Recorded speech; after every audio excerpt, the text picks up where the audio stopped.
Hey everyone, I'm Matt with Ozark Overland Adventures, and we are about halfway through a 4-month summer trip up in the Northwest US. We are currently outside of Bozeman, Montana, and so far, very little on this trip has gone according to plan. And I almost made a critical mistake before leaving that I think a lot of people don't think about, and I'm really glad that I didn't make this mistake, because one of the things that is unpredictable when you're on a trip this far out, you can't predict the weather. You can't predict the heat, you can't predict the rain, you can't predict the cloud cover. And one thing that we have been struggling with since we got to Montana is heat. It has been unseasonably warm here, like highs into the hundreds. And when you're camping in remote locations like this, that can be brutal. Now, a lot of times we're kind of moving with the weather. If it gets hot in a location, we can pivot and move. But for the last 2 weeks, we've been stuck in Montana because we had an event, and then my wife has had some health issues with her back that we've been having to deal with local doctor's appointments in Bozeman and that sort of thing. So we've had to stay here, which means we have not been able to escape the heat. We have not been able to change the weather. And if we hadn't had our backup power solution for our Ross Monster, it might have turned out bad for us. Right now, the temps are starting to move into the cooler side, highs in the 80s, lows in the 50s, but that wasn't the case last week. So we have learned a valuable lesson that one of the key things that I think a lot of people overlook is bring backup power for your overlanding adventures. Whether you're in a full-size rig like this, an RV, a van, with tons of solar panels on the roof. We've got 600 watts of solar on the Ross Monster. We've got 940-ish amp hours worth of batteries in there. And because of the weather, it has not been enough. It's been incredibly hot, so that we've been having to run the air conditioner. And even though it's been hot, like days like today, the clouds have been in and out. The sun has been hit or miss, so we haven't been able to rely on the solar that we have.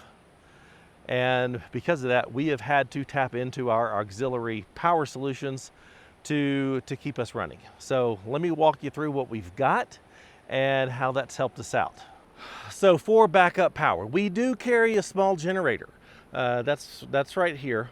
We do carry a small generator, but as you can imagine, anytime we are camped anywhere near other people, we do not pull out the generator. We don't want to be those kind of people. We don't want to be those kind of campers.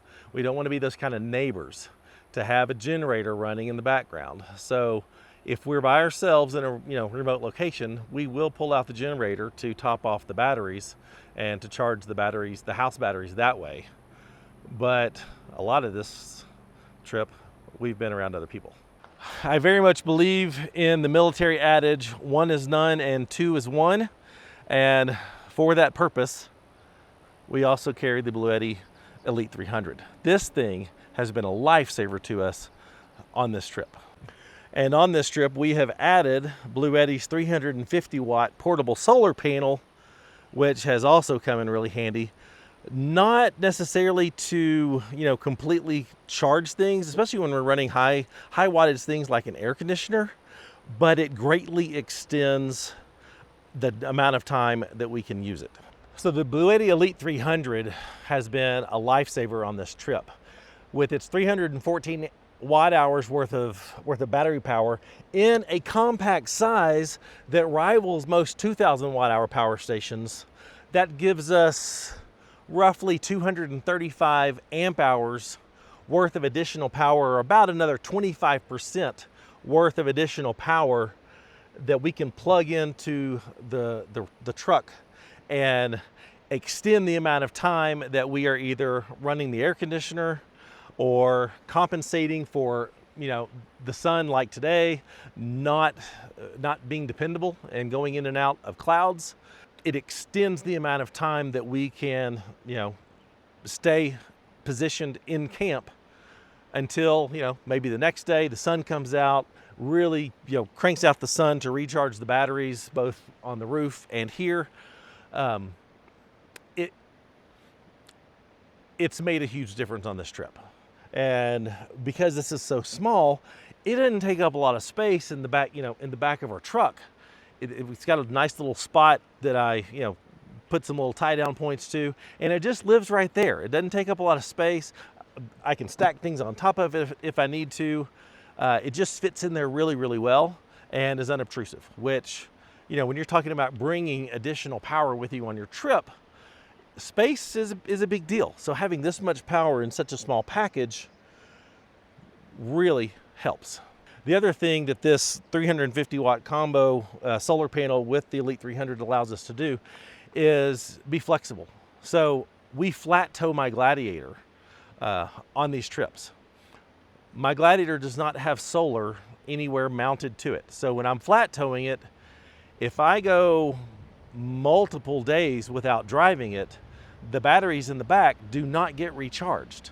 So I can take this panel, because it's movable, it's not fixed in a position, I can take this panel, attach it, just throw it on the roof of my Gladiator, and use this to keep the house batteries recharged, because I do have a fridge that runs in the back. That's kind of our backup fridge space when we're on these trips.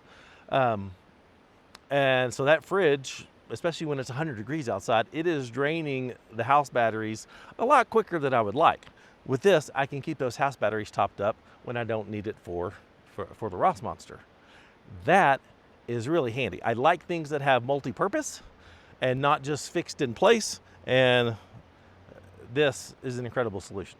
The other thing this has allowed us to do is recharge this really, really quick. When we were at the Big Thing event, video came out on that about a week and a half ago. But when we were at that event, surrounded by people, 100-degree heat, not comfortable to sleep in at night, we used this a lot.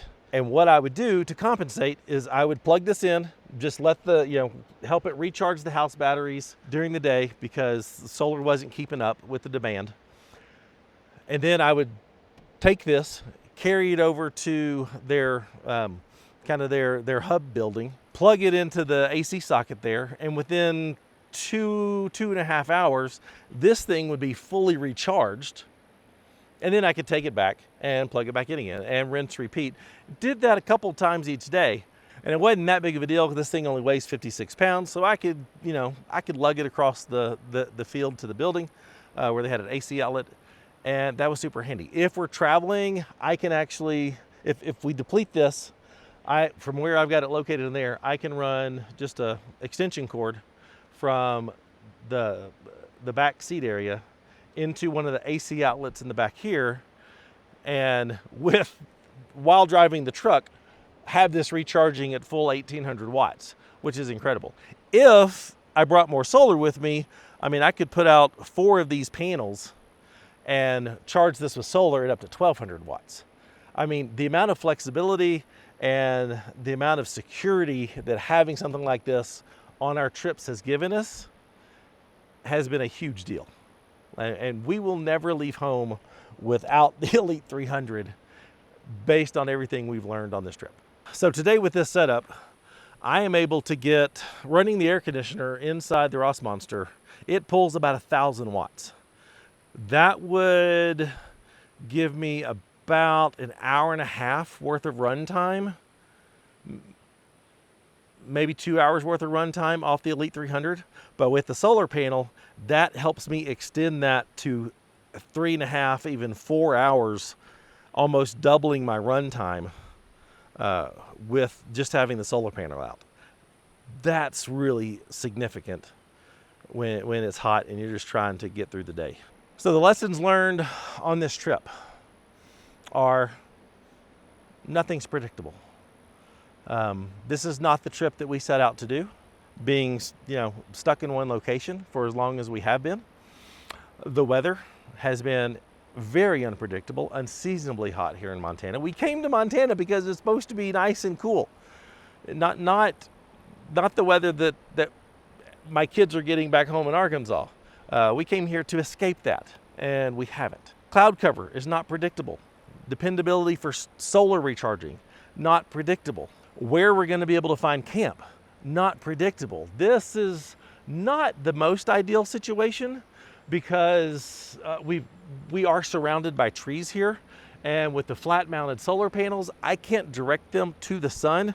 That's where this comes in really handy, because as the sun moves, I can just move this around and kind of chase the sun to get the maximum amount of solar out of the 300 watt Bluetti solar panel.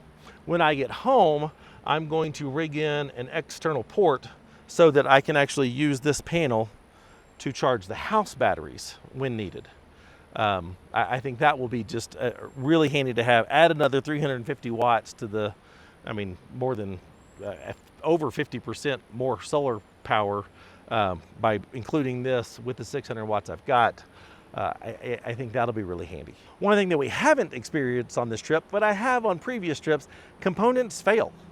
You know, chargers go out, batteries fail, solar controllers go out. Having redundancy is critical to you know, on these long overland trips like we're doing now. You know, for those that are, you know, living full time in their van, living full time in our RV, living full time in a truck camper, you got to be able to have that redundancy, because components will fail eventually. And while the generator may seem like, you know, the slam dunk for a trip like this, we run out of fuel pretty quickly. We were actually camped at one location before the big thing, running the generator because we were able to, but I only carry an extra 4 gallons worth of fuel on my Gladiator. I don't carry any extra fuel on this. It uses gas. This is diesel, so that wouldn't matter anyway. We ran out of gas, and the gas station wasn't like super close by to run and just, you know, top off the tanks. So you run out of fuel. You know, camping near neighbors, I mentioned that. You don't want to be that neighbor. If you're in an event like we were that doesn't allow generators, hopefully you're seeing what I mean. Don't make the mistake of not bringing extra redundant power when you're on longer trips. If you live full time in a vehicle, this has saved our butts. So it is getting really hot. The good news is the sun is staying out from behind the clouds, pumping in power from the solar panels. The bad news is it's getting really hot, and I want to get out of the sun. So I want to get back in and enjoy the air conditioning. But hopefully this was helpful. Hopefully, if you're, you know, already doing the full-time travel thing, you may have already learned this lesson. If you're looking at doing the full-time travel thing, hopefully this is something to consider. If you're just going out on long extended overlanding trips, no matter the vehicle, hopefully this is giving you something to think about of adding additional power to your rig. And that includes if you go out and you only have one power station, I would seriously consider adding, you know, taking a second one as backup. So, but that's from the lessons that we have learned in our years of travel, and especially on this trip. So hope this was helpful. Links in the description to Bluetti products, discount code, and everything down there. I'm in love with the Elite 300. That much power in that small of a size is fantastic for what we're doing here. So I hope this video was helpful. If you would, like, subscribe, hype the video if you would. That's a new thing that YouTube's doing, but hype the video if you would. Like I said, the Bluetti links, all the other links for Patreon and America's Most Wanted, interest form, all of our other discount codes, they're all down in the description. And hope this was helpful. We'll see you next time. Bye.